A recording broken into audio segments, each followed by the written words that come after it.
Cold. That was the first thing he felt every night. Not from the winter wind slipping through the cracks in the old apartment walls, but from the hard wooden floor pressing into his back. Daniel Hayes, former Army medic, widower, and single father of two, had long since given up the bed for his infant twins. The mattress in the small one-bedroom wasn't big enough for three, and even if it was, the babies needed the warmth more than he did. So he laid a blanket down on the floor, placed the portable crib right next to him, and stayed close enough to reach in when they cried in the dark. If you're watching this right now, you've probably felt that kind of quiet sacrifice where no one sees, no one applauds, and no one knows what you give up. Stay until the end, because I promise you, what happens will hit you straight in the heart. And if this story moves you, hit that like button and subscribe, because stories like this deserve to be heard. Tonight was no different. Daniel's body ached from another 12-hour shift at the repair shop. His hands were cracked and stained with grease. But before even thinking of resting, he'd fed both babies, changed them, and hummed the same lullaby his late wife used to sing. Emily and Ethan, barely 1 year old, drifted off to sleep, tiny fists curling around the edges of their blankets. He stared at them for a long while, the room dim except for the soft orange glow from the street lamp outside. He remembered Afghanistan. Not the fear or the noise, those were easy enough to forget, but the way he used to dream of a future. A home. A wife. Kids laughing in the backyard. That dream had come true for 3 short years, until a drunk driver took his wife and left him alone with 2 infants. Rent was overdue. His landlord had already hinted that maybe Daniel should find somewhere cheaper. But cheaper in the city meant unsafe neighborhoods, and he refused to risk his children's safety. Every dollar went to formula, diapers, and utility bills. What Daniel didn't know was that very night, someone was about to walk into his world who could change everything.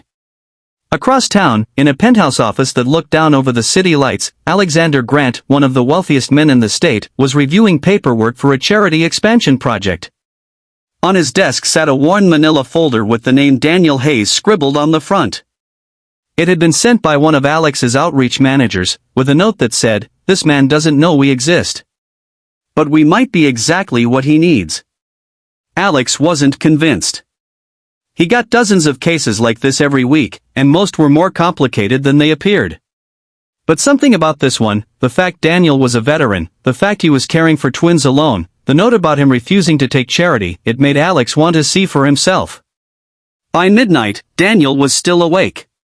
Ethan stirred and started fussing, and Daniel gently rocked the crib. A knock came at the door. He froze.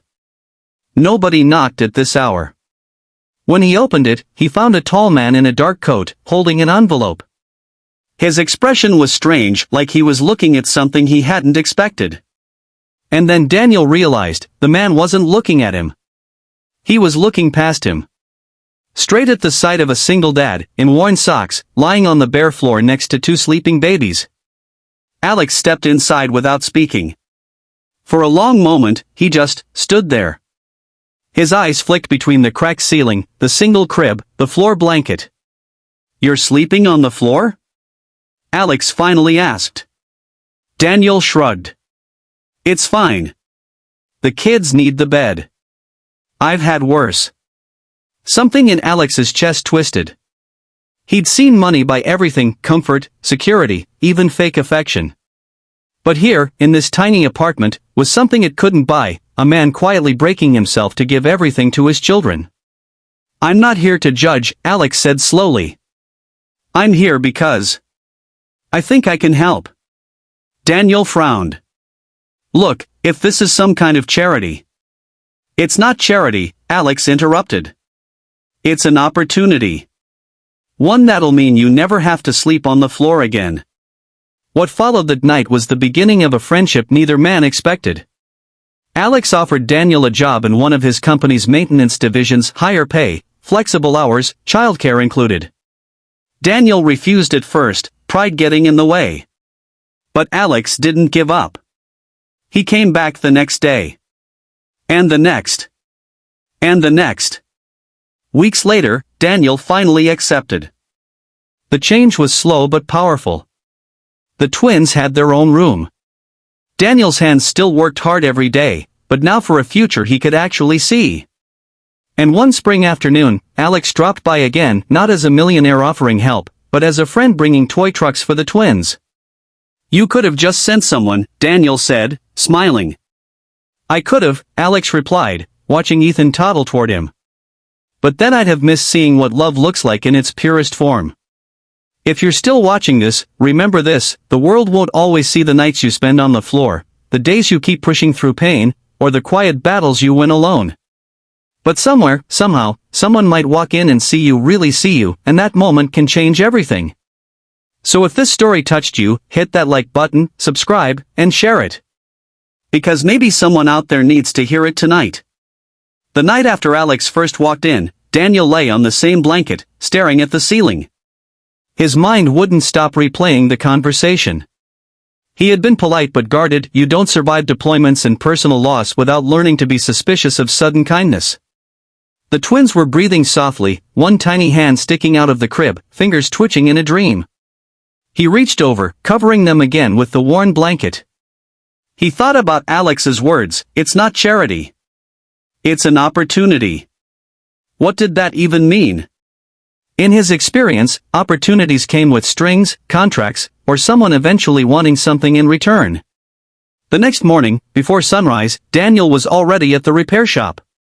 The place smelled of oil and dust. He clocked in, grabbed his tool belt, and dove into the work. But his mind kept drifting. By lunchtime, he had convinced himself that Alex would probably forget about him. People with money had short attention spans for problems that didn't affect them. He was wrong.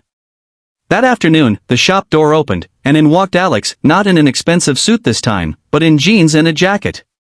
He looked normal. "You again?" Daniel muttered, setting down a wrench. "Me again," Alex said, grinning slightly. "And I'm not leaving until you agree to at least hear me out properly." Daniel shook his head. "I told you." "I'm not offering you a handout," Alex cut in. "I'm offering you a position. You'd be overseeing maintenance for a few of my properties. Good pay. Health coverage. Childcare." The last word hit Daniel like a punch. Childcare. "You'd watch my kids while I'm working?" "Better," Alex said. "I'll pay for professionals to do it, right in the same building where you work." Daniel stared at him. "Why me? You could hire anyone." Alex's smile faded into something more serious. "Because I know what it's like to grow up without someone giving you a break. And I can see you're the kind of man who won't take it for granted." For the first time, Daniel didn't know what to say. A week passed before he finally said yes. On his first day, Daniel wore the cleanest clothes he owned, a faded button-up and dark jeans. The building was nothing like the repair shop. Bright windows, clean air, and a front desk receptionist who greeted him by name. The twins, now curious toddlers, were wide-eyed as they were led to a cheerful childcare room filled with toys, books, and gentle caretakers. Daniel crouched down to hug them both. "I'll be back in a few hours, okay? Daddy's working right downstairs." They giggled and toddled away toward a pile of blocks. For the first time in a long time, Daniel walked into work without the heavy weight of wondering who was watching his kids. The months rolled on. The paychecks were steady, the apartment was bigger, and the twins had beds of their own. Daniel still worked hard, harder than most, but it wasn't about survival anymore. It was about building a life. Alex visited often. Sometimes he'd bring food. Sometimes toys. Sometimes just himself, sitting on Daniel's worn couch, listening to the twins babble. One evening, Daniel asked the question that had been on his mind for months. "You could have helped hundreds of other people. Why knock on my door that night?" Alex leaned back, staring at the ceiling like he was searching for the words. "Because when I saw you sleeping on the floor next to your kids, I realized you weren't just doing your best. You were giving them everything. And I knew that if someone gave you even a little help, you'd turn it into a lot. I wanted to see what that looked like." Daniel swallowed hard. He wasn't used to praise. Not like that. A year later, Alex came by with an envelope. Inside